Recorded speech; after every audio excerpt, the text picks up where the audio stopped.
Ազգային ժողովի պաշտպանության եւ անվտանգության հարցերու մնայուն հանձնաժողովի նիստին հաստատվեցավ զինվորական ծառայության եւ զինծառայողի ղեկավարի մասին օրենքին մեջ նախադեсվող փոփոխություններու նախագիծը, որոնց միջոցով գարաչարգվի ներկայ 24 ամսվան բարդաթիր ծառայությունը գրջադել մինչեւ 18 ամիս 1.5 տարի։ Նախագիծը ներկայացուց Հայաստանի պաշտպանության նախարար Սուրեն Բաբիկյան, որ հայտնեց, թե զինված ուժերու նոր համալրման կարգը ընթացք պիտի առնե 7 հունվար 2026-ին։ Ըստ նախարարին 18 ամսյա ժամկետով ծառայություն պիտի անցնեն 2025-ի ծմերնային զորագոչով բարդաթիր զինվորական ծառայության գոչվող քաղաքացիները։ Հայաստանի արտարադատության նախարարության քրեագադարողական ծառայությունը հերքեց Վիտի Foreign Policy դարաձած տեղեկությունը, թե իբր Հայաստանի քրեագադարողական հիմնարկներու մեջ 10 անգամ ավելի շատ ազատազրկված անձ կա եւ անոնց իրական թիվը կմոտենա 25000-ի։ Սա Հայաստանի Հանրապետության դեմ հերթական տեղեկատվական արշավն է եւ լուրերը իրականության չեն համապատասխաներ։ 2025 թվականի 24 նոյեմբերի թրությամբ Հայաստանի քրեագադարողական հիմնարկներու մեջ կբահվի 1396 դատաբարտյալ նշված է հաղորդակցության մեջ, ինչ կվերապերի քրեագադարողական հիմնարկներու մեջ փաստացի բահվող անձերու թվականագի եւ բահման դեղերու հարաբերակցության հարկ է նշել, որ ըստ վիճակագրության համեմատական աղյուսակի մեջ Հայաստանը դասակարգված է ամենեն քիչ ցուցանիշ ունեցող պետություններու շարքի մեջ։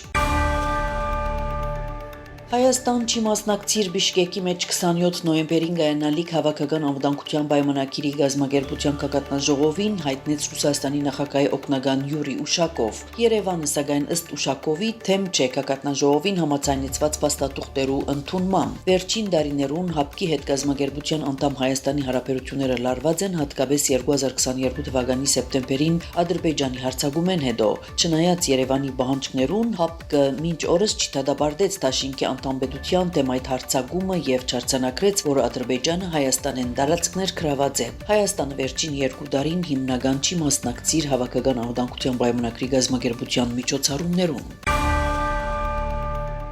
Հայաստանի Հանրապետությունը պաշտոնապես ստանձնեց քիմիական զենքի արգելման գազམ་ագերբության մասնագիծ պետություններու 30-րդ համաժողովի ընդհանուր հարցերով հանձնաժողովի նախագահությունը գահիտնի Հոլանդիայի մեջ Հայաստանի դեսպանատունը։ Նախագահության ստանձնման առիթով քիմիական զենքի արգելման գազམ་ագերբության մեջ Հայաստանի Հանրապետության մշտական ներկայացուցիչ դեսպան Վիկտոր Բիակով նշած է, որ Հայաստանի համար մեծ բադիվ է ստանձնել այս պատասխանատու պաշտոնը։ Մեր նախագահությունը պիտի արդացոլե Հայաստանի անվերաբահ նվիրումը քիմիական զենքի պայմանագրի առաջնային նպատակներում։ Հայաստանը պատրաստ է ներցնելու իր փորձը դարացայնությունները կամուրջելու եւ կառուցողական լուծումներ գտնելու հարցի մեջ։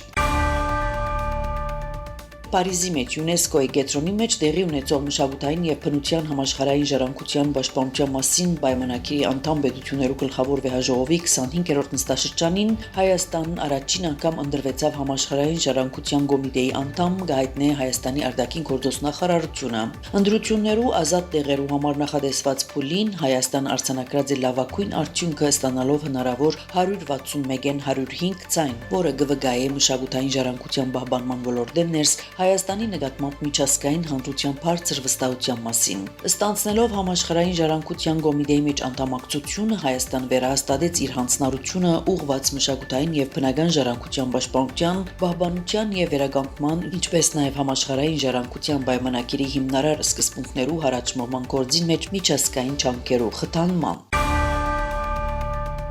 Հայաստանի աշխատանքի եւ ընկերային հարցերու նախարար Արսեն Տորոսյան Իտալիա կատարած աշխատանքային այցելության շրջանակները ներսանցիված է Լոմբարդիա նահանգի նախագահ Ատիլիո Ֆոնտանայի հետ։ Արսեն Տորոսյան այդ մասին գրածեցի մատետրի իր էջին աշխատանքային ճաշ ունեցանք Լոմբարդիո նախագահ Ատիլիո Ֆոնտանային հետ։ Հաջելի էր տեղեկանալ, որ ճիշտ 50 տարի առաջ որպես ուսանող գտնված է Հայաստանի մեջ։ Հրավիրեցի զայն գրգին այցելել Հայաստան գրած է նախարար Տորոսյան։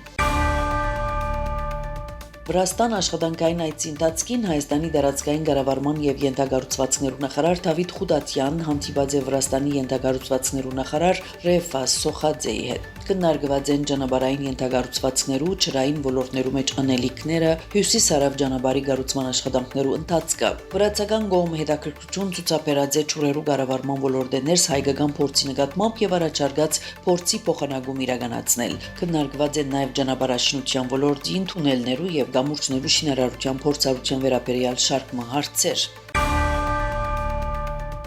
Մարդկային իրավանց պաշտպան Անահիտ Մանասյան հյուրընկալած է ԵԱՀԳ Եվրոպայի անվտանգության եւ համագործակցության գազམ་ակերպության հարավային Կովկասի հարցերով հատուկ ներկայացուցիչ Լուիս Գրասայի գլխավորած պատվիրակությունը։ Զրուցակիցները անդրադարձած են մարդու իրավունքներուն առնչվող շարք հարցերու, ինչպես խտրականության, ադելության խոսքի, անհանդուր ժողովրդական մթնոլորտի հաղթահարման կարևորության այդ ուղղությամբ իրականացվող աշխատանքներուն։ Մարդկային իրավանց պաշտպանը խոսած է իրավունքներուն առնչվող շարք հարցերու շուրջ, որոնք կվերապերին Լեռնային Ղարաբաղեն բռնի դեղանված անձերու իրավունքներու պաշտպանության, քրեական վարույթի շրջանակներու մեջ իրավունքներու երաշխիքներու պահպանման կարևորության, գալանքի գիրառման իրավաչափության չափանիշներուն։ Անահիտ Մանասյան հատուկ անդրադարձ կատարած է Ադրբեջանի մեջ կամայականորեն ազատութենեն զրկված հայերու նկատմամբ կատարվող գործընթացներուն մարդու իրավունքներու տեսանկյունեն խնդրահարույց ըլլալու հանգամանքին։ Քննարկված են մարդու իրավունքներու պաշտպանության եւ խթանման ոլորտի ներս համագործակցությունը ընդլայնելու հնարավորություններու հետ կապված հարցեր։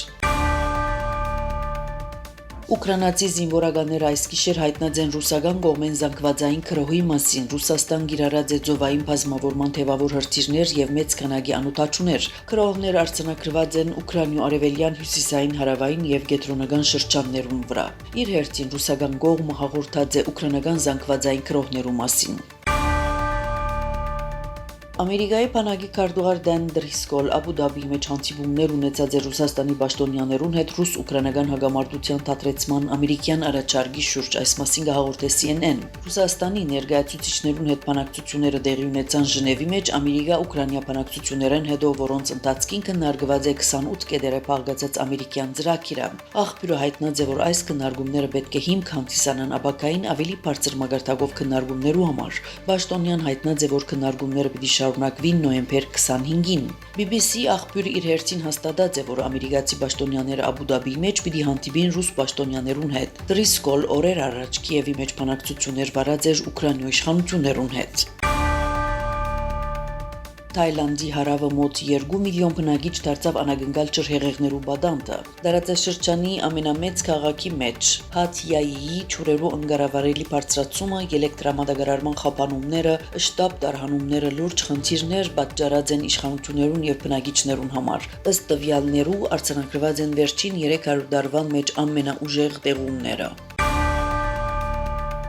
Գրթության, գիտության, մշակույթի եւ մարմնագրթության նախարար Ժաննա Անդրեասյան հայոց ցեղասպանության հուշահամալիրի մեջ հետեւած է հիմնանորոգության եւ բարեգարկման աշխատանքներում։ Նախարարութենեն գահիտնեն, որ Գաբալարու գազམ་ակերպության ներկայացուցիչները ներկայացուցած են աշխատանքներու ընթացքը, դեղույն վրա քննարկված են շարք հարցեր։ Նախարարը կարևոր նկատած է որակի եւ ժամկետներու պահպանման հարցը։ Ցեզի հետ Անի Զեյթունցյանը